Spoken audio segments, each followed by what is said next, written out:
Hello students, तो हम exercise 2D का 33 क्वेश्चन कर रहे थे, जिसमें मैंने आपको क्वेश्चन समझा दिया था और मैंने आपको यहाँ तक लेंथ और ब्रेथ आपको निकाल दी थी। और मैंने आपको बताया था कि least possible number of tile के लिए आपको टाइल की डायमेंशन बड़ी से बड़ी लेनी पड़ेगी, और टाइल की डायमेंशन बड़ी से बड़ी कैसे निकलेगी, इन दोनों का बड़ा से बड़ा यानी ग्रेटेस्ट आपका जो फैक्टर होगा, जिसे आप HCF कहते हैं। तो इन दोनों का एक्चुअली आपको क्या करना है, HCF लेना है। तो इन दोनों का अगर आप HCF ले लें, कैसे लेंगे? छोटा नंबर कौन सा है? 1320। बड़ा नंबर ये है, तो छोटे नंबर से आपको डिवाइड करना है बड़े नंबर में, यानी 1320 का आपको डिवाइड देना है 1872।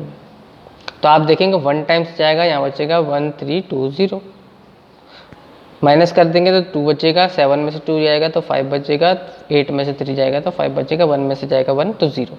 और इसका फिर आप डिवाइड किस में दे देंगे? जो पहले आपका डिवाइजर था। फिर से डिवाइड करेंगे, देखिए 2 टाइम्स जाएगा, 2 2 जा 4, 2 5 जा 10 की 0, कैरी 1, 2 5 जा 10 और 1 11। माइनस कर देंगे फिर से, तो आएगा कैरी लेंगे, 10 में से 4 जाएगा तो 6, यहाँ पे 1 बचेगा, 1 की 1 आ गई, 3 में से 1 जाएगा तो 2। फिर इसका डिवाइड किस में कर देंगे? इस वाले डिवाइजर में 5 5 2, ठीक है, 5 5 2। अब देखेंगे आप 2 टाइम्स जाएगा ये भी, और 2 6 जा 18, कैरी 1, 2 1 जा 2 1 3, और आपका आ गया ये, देखिए 2 6 जा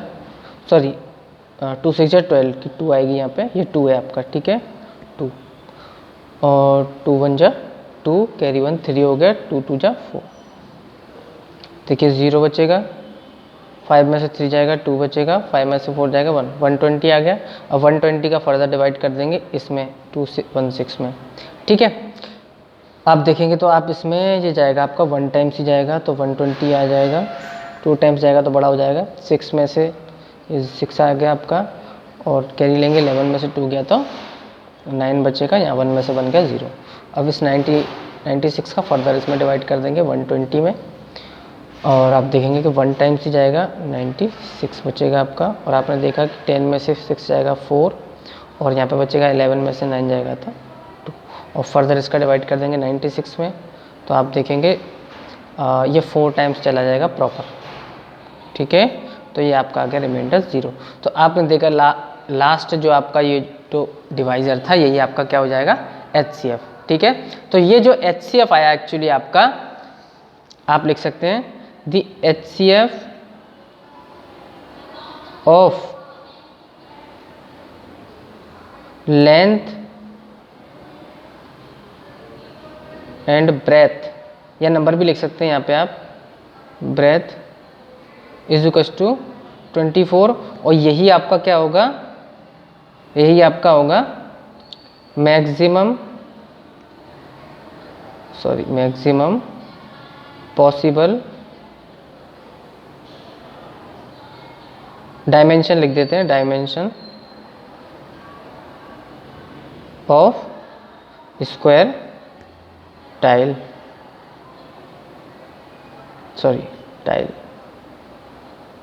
ठीक है। तो आपको पता है यही जो 24 है वो क्या है? टाइल की जो है मैक्सिमम डायमेंशन होगी। और आपको पता है टाइल कैसा है? स्क्वायर टाइल है, और स्क्वायर टाइल में एक ही डायमेंशन होती है, आपकी साइड होती है, जिसको आप लेंथ बोल लीजिए या ब्रेथ बोल लीजिए, दोनों आपकी इक्वल होती हैं, ठीक है। तो इस टाइप से आप देखेंगे कि मैं यहाँ लिखता हूँ उसको, ठीक है, ये मैंने ऐसे अब आपको बता दी, यहाँ लिखता हूँ मैं एरिया ऑफ स्क्वायर टाइल क्या होता है आपका? साइड स्क्वायर बोल सकते हैं आप, डायमेंशन स्क्वायर बोल सकते हैं, कुछ भी बोल सकते हैं, तो या फिर आप उसको डायमेंशन स्क्वायर भी बोल सकते हैं, ठीक है। जो भी इसकी डायमेंशन है, एक ही डायमेंशन होती है, डायमेंशन स्क्वायर, ठीक है। और डायमेंशन आपकी कितनी है? 24, यानी 24 का स्क्वायर, इसको आप कैसे लिख सकते हैं? 2 पावर है तो 24 × 24, यहाँ आप लिख सकते हैं सेंटीमीटर स्क्वायर, ठीक है। चलिए इसमें भी आप सेंटीमीटर लगा लीजिए, क्योंकि ये पूरा आपका सेंटीमीटर में था, ठीक है। अब इसके बाद आप लोग क्या करेंगे? अब इसके बाद निकालने हैं आपको ग्रेटेस्ट पॉसिबल टाइल्स, ठीक है ना। तो इसके लिए आप क्या करेंगे कि एरिया ऑफ पूरा जो आपका रेक्टेंगुलर कोर्टयार्ड था, इसका एरिया में डिवाइड कर देंगे, किसका? स्क्वायर टाइल के एरिया से, ठीक है।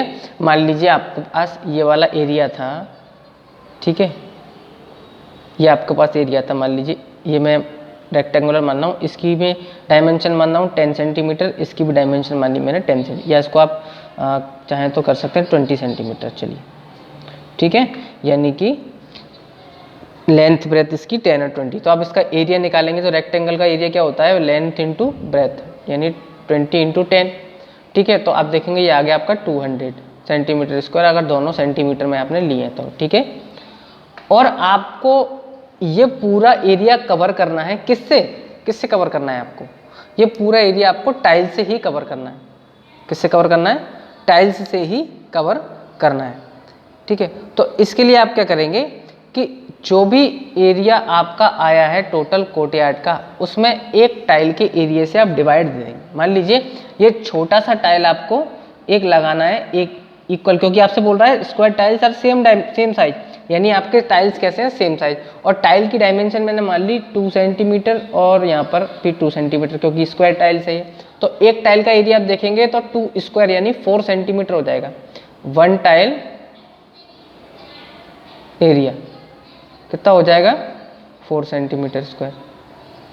तो आपको टाइल का एरिया इसके इक्वल लाना है, तो आपको कितने टाइल लगाने पड़ेंगे, यानी आपको टाइल का एरिया भी कितना करना पड़ेगा, 200 सेंटीमीटर के इक्वल लाना पड़ेगा आपको, तभी तो ये पूरा कवर करेगा। भाई आपका एक टाइल 4 सेंटीमीटर स्क्वायर का है, ठीक है, और टोटल एरिया आपके पास 200 सेंटीमीटर है, तो आपको और टाइल्स इसमें लगाने पड़ेंगे जिससे कि 2 सेंटीमीटर का एरिया पूरा कवर हो जाए। ठीक है, तो आपको कितने टाइल्स लगाने पड़ेंगे इसमें, तो आप बोलेंगे सर आपको लगाने पड़ेंगे टोटल टाइल्स 50 टाइल्स आपको लगाने पड़ेंगे। देखिए आप अगर 50 टाइल्स आप लगाएंगे तो 50 में अगर मैं 4 का मल्टीप्लाई करूं तो कितना आता है आपका, 5 4 20, यानी 20 सेंटीमीटर आपका स्क्वायर पूरा आ जाएगा। यानी 50 टाइल्स में ये आपका 200 सेंटीमीटर का जो है एरिया पूरा कवर हो गया। तो ये 50 एक्चुअली आया कहाँ से, 50 यहाँ से आया कि आपके पास टोटल जो एरिया था उसमें आपने डिवाइड कर दिया 1 टाइल के एरिया का। देखिए 200 में अगर 4 से डिवाइड करेंगे तो आपका 50 आ जाएगा। तो यही आपको करना है, मैं यहाँ साइड में लिख देता हूँ क्योंकि क्वेश्चन में बस एक ही लाइन लिखनी है आपको, बस यहाँ लिख सकते हैं आप least possible tile possible number of tile equal to total area of courtyard upon area of 1 tile.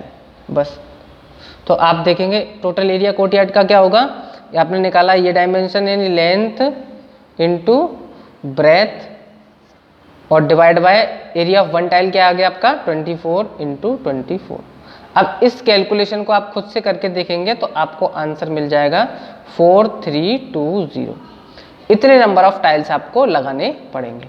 तो देखेंगे यहाँ से आपका ये एक सेक्शन कट गया, ठीक है, ये आपका, तो इस टाइप से आपको क्वेश्चन को उतारना। ये देखिए ये रफ फॉर्म है, इसको आपको नहीं करना, आपको सिर्फ पहला स्टेप यहाँ से फिर ये ऐसे उतारना है आपको।